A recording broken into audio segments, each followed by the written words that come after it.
മർക്കോസ് എഴുതിയ സുവിശേഷം അധ്യായം 16. ശബ്ബത്ത് കഴിഞ്ഞ ശേഷം മഗ്ദലക്കാരത്തി മറിയയും യാക്കോബിൻ്റെ അമ്മ മറിയയും ശലോമയും ചെന്ന് അവനെ പൂശേണ്ടതിന് സുഗന്ധവർഗം വാങ്ങി. ആഴ്ചവട്ടത്തിൻ്റെ 1-ാം നാൾ അതികാലത്ത് സൂര്യൻ ഉദിച്ചപ്പോൾ അവർ കല്ലറയ്ക്കൽ ചെന്നു.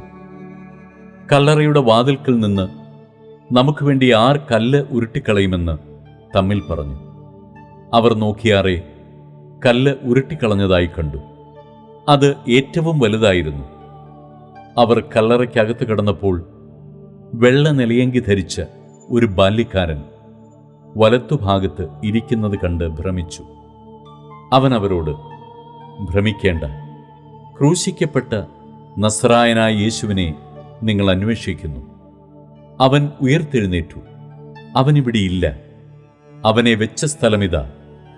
നിങ്ങൾ പോയി അവൻ്റെ ശിഷ്യന്മാരോടും പത്രോസിനോടും അവൻ നിങ്ങൾക്ക് മുമ്പേ ഗലീലയ്ക്ക് പോകുന്നു എന്ന് പറവിൻ. അവൻ നിങ്ങളോട് പറഞ്ഞതുപോലെ അവിടെ അവനെ കാണുമെന്ന് പറവിൻ എന്ന് പറഞ്ഞു. അവർക്ക് വിറയലും ഭ്രമവും പിടിച്ച് അവർ കല്ലറ വിട്ട് ഓടിപ്പോയി. അവർ ഭയപ്പെടുകയാൽ ആരോടും ഒന്നും പറഞ്ഞില്ല. അവൻ ആഴ്ചവട്ടത്തിൻ്റെ 1-ാം നാൾ രാവിലെ ഉയർത്തെഴുന്നേറ്റിട്ട് താൻ 7 ഭൂതങ്ങളെ പുറത്താക്കിയിരുന്ന മഗ്ദലക്കാരത്തി മറിയയ്ക്ക് ആദ്യം പ്രത്യക്ഷനായി.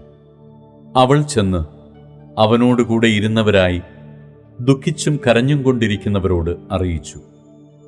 അവൻ ജീവനോടിരിക്കുന്നുവെന്നും അവൾ അവനെ കണ്ടു എന്നും അവർ കേട്ടപ്പോൾ വിശ്വസിച്ചില്ല. പിന്നെ അവരിൽ 2 പേർ നാട്ടിലേക്ക് പോകുമ്പോൾ അവൻ മറ്റൊരു രൂപത്തിൽ അവർക്ക് പ്രത്യക്ഷനായി. അവർ പോയി ശേഷമുള്ളവരോട് അറിയിച്ചു. അവരുടെ വാക്കും അവർ വിശ്വസിച്ചില്ല.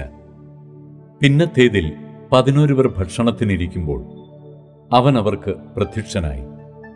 തന്നെ ഉയർത്തെഴുന്നേറ്റവനായി കണ്ടവരുടെ വാക്ക് വിശ്വസിക്കായികയാൽ അവരുടെ അവിശ്വാസത്തെയും ഹൃദയകാഠിന്യത്തെയും ശാസിച്ചു.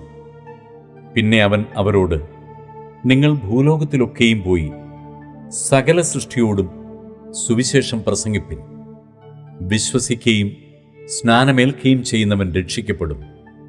വിശ്വസിക്കാത്തവൻ ശിക്ഷാവിധിയിൽ അകപ്പെടും. വിശ്വസിക്കുന്നവരാൽ ഈ അടയാളങ്ങൾ നടക്കും. എൻ്റെ നാമത്തിൽ അവർ ഭൂതങ്ങളെ പുറത്താക്കും. പുതുഭാഷകളിൽ സംസാരിക്കും. സർപ്പങ്ങളെ പിടിച്ചെടുക്കും. മരണകരമായ യാതൊന്നു കുടിച്ചാലും അവർക്ക് ഹാനി വരികയില്ല. രോഗികളുടെ മേൽ കൈവച്ചാൽ അവർക്ക് സൗഖ്യം വരും എന്ന് പറഞ്ഞു. ഇങ്ങനെ കർത്താവായ യേശു അവരോട് അരുളിച്ചെയ്ത ശേഷം സ്വർഗത്തിലേക്ക് എടുക്കപ്പെട്ടു. ദൈവത്തിൻ്റെ വലത്തുഭാഗത്ത് ഇരുന്നു.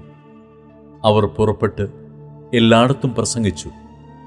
കർത്താവ് അവരോടുകൂടെ പ്രവർത്തിച്ചും അവരാൽ നടന്ന അടയാളങ്ങളാൽ വചനത്തെ ഉറപ്പിച്ചും പോന്നു.